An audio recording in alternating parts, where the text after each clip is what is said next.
रंजानी का हाथ पकड़कर आराध्या ने कहा, तुम इस घर को छोड़कर कहीं नहीं जाओगी। आज मैं सबको सच बताऊंगी।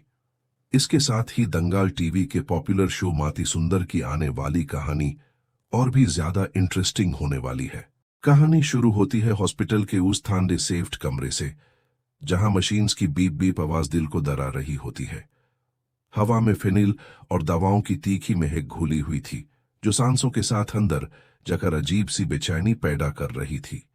बेड पर लेटी रंजानी की हालत देखकर पत्थर दिल इंसान भी पिघल जाए।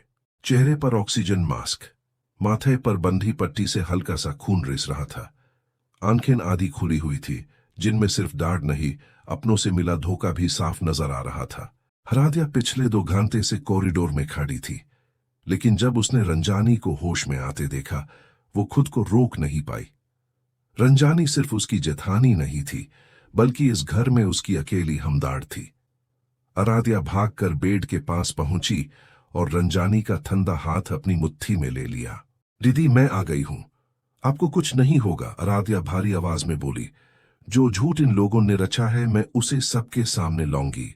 रंजानी कुछ कहना चाहती थी, लेकिन मस्क के पीछे आवाज दब गई।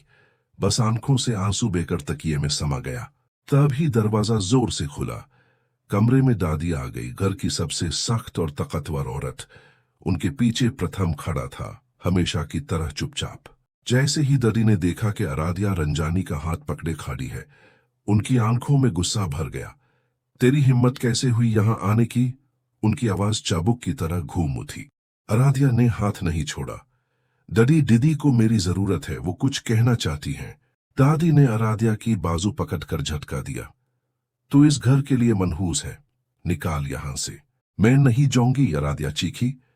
आज तक आपकी हर बात मानी, लेकिन आज मेरी बहन जिंदगी और मौत से लड़ रही है।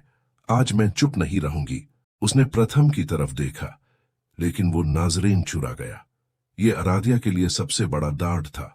दादी उस घसीट कर बाहर ले जाने लगी। आराध्या चिल्लाई, दीदी आप मत डरना, वो रात एक्सीडेंट नहीं थी, मैं वापस आऊंगी। ये सुनकर दादी का चेहरा पीला पड़ गया। फिर गुस्से में बोली, चुप कर, अगर ज्यादा बोली तो तेरा हाल भी रंजनी जैसा होगा। यहीं से शुरू होती है सच और झूठ की असली जंग।